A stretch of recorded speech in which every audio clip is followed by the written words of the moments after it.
പ്പെട്ടവരെ ധർമ്മടത്തെ ഒരു ഡെന്റൽ കോളേജിൽ പഠിക്കുകയായിരുന്ന നിധിൻ എന്ന ഒരു ആദിവാസി ആൺകുട്ടി ആത്മഹത്യ ചെയ്തിരിക്കുന്നു. ആദിവാസി എന്ന് എടുത്തു പറയുന്നുണ്ട്, കാരണം ആദിവാസി ഊരുകളിൽ ധാരാളം സഞ്ചരിച്ചിട്ടുള്ളൊരു വ്യക്തിയാണ് ഞാൻ. അവർ പറയും, ഒന്നുകയില്ലെങ്കിൽ ഞങ്ങളെ പൂർണ്ണമായും നിങ്ങളെ പോലെയാക്കൂ, അല്ലെങ്കിൽ നിങ്ങളുടെ സുഖ സൗകര്യങ്ങളിലേക്ക് ഞങ്ങളെ കാണിച്ചു തന്നിട്ട്, ഒരു ഒളുക്കണ്ണോടെ കാണിച്ചു തന്നിട്ട്, ഒരു ഒളിഞ്ഞു നോട്ടം മാത്രം സാധ്യമാക്കിയിട്ട് ഞങ്ങളെ ഉപേക്ഷിച്ചു പോകരുതേ. ഞങ്ങളുടെ സാഹചര്യത്തിൽ ജീവിക്കാൻ ഞങ്ങൾക്ക് പ്രാപ്തരാണ്, ഞങ്ങൾക്ക് അതിന് കഴിവുണ്ട്, മനസ്സുണ്ട്.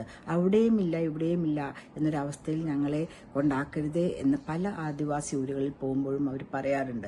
എന്താണ് ഇന്ന് ഇതിന് സംഭവിച്ചത്? ആ അധ്യാപകർക്ക് ഇത്രയ്ക്കും മനുഷ്യത്വമില്ലേ? ആ കുഞ്ഞിന്റെ നിറവും ആ കുഞ്ഞിന്റെ ബാക്ക്ഗ്രൗണ്ടും ഒക്കെ ചികഞ്ഞെടുത്ത് അവനെ പരിഹസിക്കാൻ അവരുപയോഗിച്ച വാക്കുകൾ ഒരിക്കലും ഒരു സാംസ്കാരിക ലോകത്തിന് പറ്റുന്ന വാക്കുകളെയല്ല. അങ്ങനെയുള്ള വാക്കുകൾ ഉപയോഗിച്ചാണ് അദ്ദേഹത്തെ അവർ ബുദ്ധിമുട്ടിച്ചു കൊണ്ടിരുന്നത്. ഇപ്പോൾ ഒരു കാര്യം പറയട്ടെ, ആദിവാസികൾ എന്നാണ് പറയുന്നത്. അപ്പോൾ അവർ താമസിക്കുന്ന സ്ഥലങ്ങളിൽ നിന്ന് അവരെ കാടിൻ്റെ ഉള്ളിലേക്ക് പറഞ്ഞയച്ചിട്ട് നമ്മളിവിടെ സുഖിച്ച് താമസിക്കുമ്പോൾ എത്രമാത്രം ബുദ്ധിമുട്ടുള്ള സാഹചര്യങ്ങളാണ് അവർ ജീവിക്കുന്നതെന്ന് കണ്ടറിഞ്ഞ വ്യക്തിയാണ് ഞാൻ.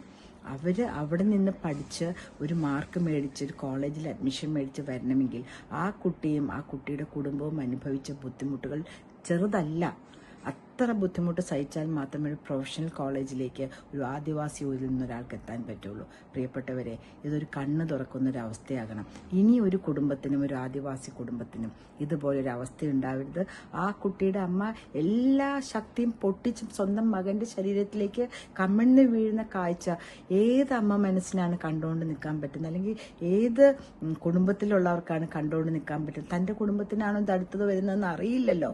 അപ്പോൾ ഇനി എന്ത് ശിക്ഷ കൊടുക്കുമെന്ന് പറഞ്ഞാലും, എന്ത് നീതി നടപ്പാക്കുമെന്ന് പറഞ്ഞാലും ആ മകൻ ആ വീട്ടിലേക്ക് തിരിച്ചു വരികയില്ല.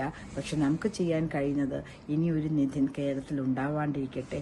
എല്ലാ കുട്ടികളെയും, ഏത് സാഹചര്യത്തിൽ നിന്ന് വരുന്ന കുട്ടികളെയും ചേർത്ത് പിടിക്കാം.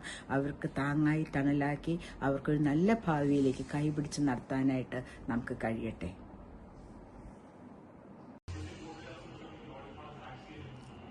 ഇത് നിധിൻ്റെ അമ്മയാണ്. പിടിവിട്ട് സ്വന്തം മകന്റെ ശരീരത്തിലേക്ക് ഓടിയെത്തിക്കൊണ്ടിരിക്കുന്ന അമ്മ. ഒരമ്മയ്ക്കും ഇങ്ങനെ മാത്രമേ സ്വന്തം മകന്റെ മൃതദേഹത്തിനടുത്ത് പെരുമാറാനായിട്ട് സാധിക്കുകയുള്ളൂ. ആർക്കും അവരെ കടിഞ്ഞാണിട്ട് നിർത്തുവാൻ സാധിക്കുകയില്ല. പ്രിയപ്പെട്ട പൊന്നുമകനെ, നിനക്ക് ഭഗവത്പാദത്തിൽ നിത്യശാന്തി ലഭിക്കട്ടെ എന്ന് മറ്റൊരു അമ്മ പ്രാർത്ഥിക്കുന്നു.